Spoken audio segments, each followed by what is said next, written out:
You should get the M1 Mac Mini in 2023 even though the M2 Mac Minis are out.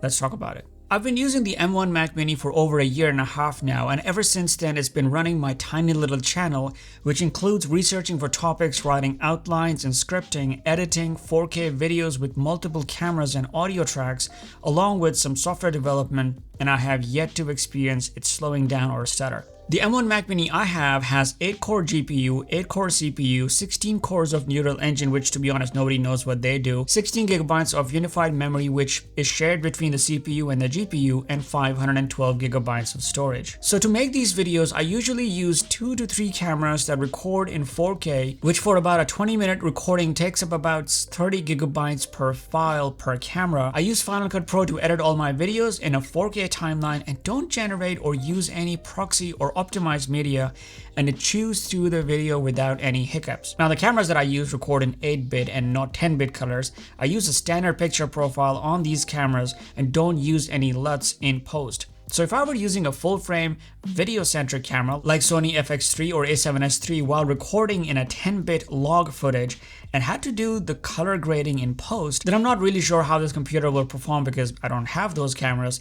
But at least in my case with these cameras and this equipment, it works flawlessly. I know a lot of people on the internet when reviewing the Apple Silicon computers usually talk about video editing workflow, and that is because editing videos, especially in 4K, requires a metric ton of CPU and GPU resources, which these Apple Silicon computers can breeze through quickly, and I think are still better than throwing numbers from synthetic benchmarks, which I don't think help anyone but just an arbitrary score. I also occasionally write software on this, nothing crazy, just some web development using React on WebStorm and Visual Studio Code, some HTTP API development using ASP.NET on Rider and Visual Studio, while running Docker containers to host Redis in-memory cache store, Postgres and Mongo databases, and a few more containers as well, all while running a bunch of Chrome tabs, sifting through Stack Overflow, and this computer never breaks a sweat. I'm also currently in the process of learning iOS development using Swift UI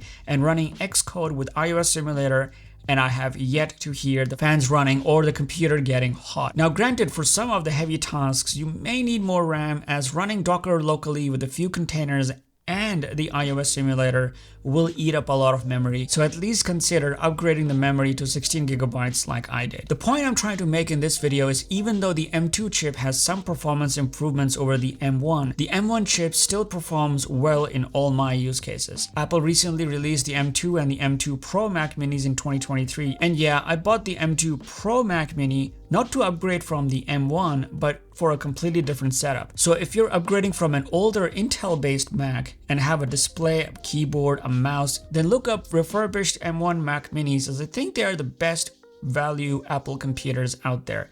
However, if you want more power and more Thunderbolt ports, then maybe look at the M2 Pro Mac Minis. I'll make a video on it later on. Let me know in the comments below if you have any questions or suggestions, and click here to watch this video that I made earlier.